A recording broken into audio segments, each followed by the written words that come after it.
The voicemail came in at 2:17 a.m., and I didn't listen to it until morning. I wish I never had. It was from my mother. She had been dead for 6 months.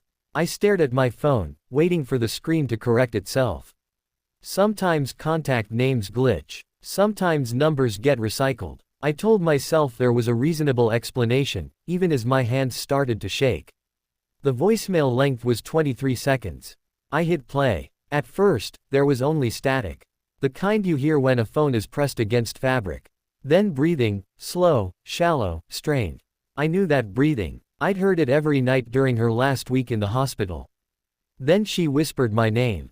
Not the way she used to when she was calling me for dinner. Not annoyed. Not loving. Scared. "Don't come here," she said. Her voice sounded far away, like it was echoing down a long hallway. "You need to delete this. Please." The message ended with a sharp click. I sat frozen on the edge of my bed, phone buzzing softly in my hand. My heart was pounding so hard it hurt. I replayed the voicemail 3 more times, hoping the words would change, hoping I'd misheard. They didn't. I checked the call details. The voicemail had been sent from her old number, the one we disconnected after the funeral. The timestamp said it was recorded just minutes before it arrived. I didn't sleep after that. By morning, I had convinced myself it was a prank. Some sick joke. Maybe someone spoofed the number. That had to be it. There was no other option that made sense. I went to work anyway, carrying the weight of that voicemail in my pocket like a loaded gun. Around noon, my phone vibrated again. New voicemail. Same contact. This one was longer. Her breathing was worse this time.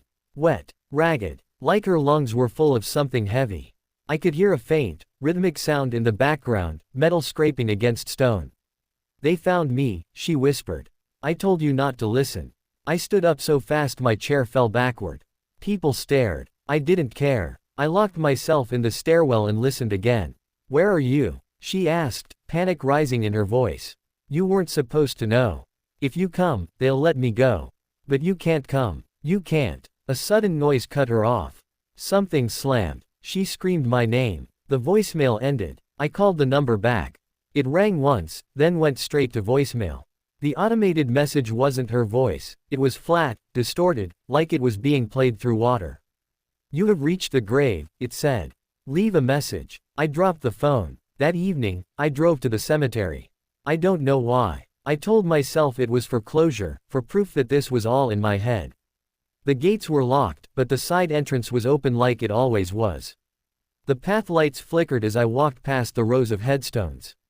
My mother's grave was exactly where it should be. But the earth around it was disturbed. The grass was torn up, and the soil looked loose, like it had been dug recently and hastily filled back in. My stomach twisted. My phone vibrated. New voicemail. I didn't press play. From behind me, I heard breathing. Slow, shallow, familiar. The ground at the foot of the grave shifted. Dirt crumbled inward, sinking slightly, as if something beneath it had moved. My phone played the voicemail on its own. "She didn't tell you everything," my mother's voice said, clearer now, closer. "We don't stay asleep forever." The soil split. A hand broke through the surface, gray, dirt-packed, fingers trembling with effort. Another followed. The smell hit me next, thick and rotten, filling my mouth and nose. I stumbled backward, screaming. The voicemail kept playing. "They let us call sometimes," she said. "Only to the ones we love. Only to bring them here." The thing pulling itself out of the grave lifted its head. It looked like my mother. It sounded like my mother. But its eyes were open too wide. And its mouth kept moving even after the voicemail ended. My phone buzzed again. Incoming call. I ran. I didn't look back. I didn't stop running until I reached my car and slammed the doors shut. The call stopped. The phone went silent. I haven't received another voicemail since. But every night at 2:17 a.m., my phone lights up. No notification. No sound.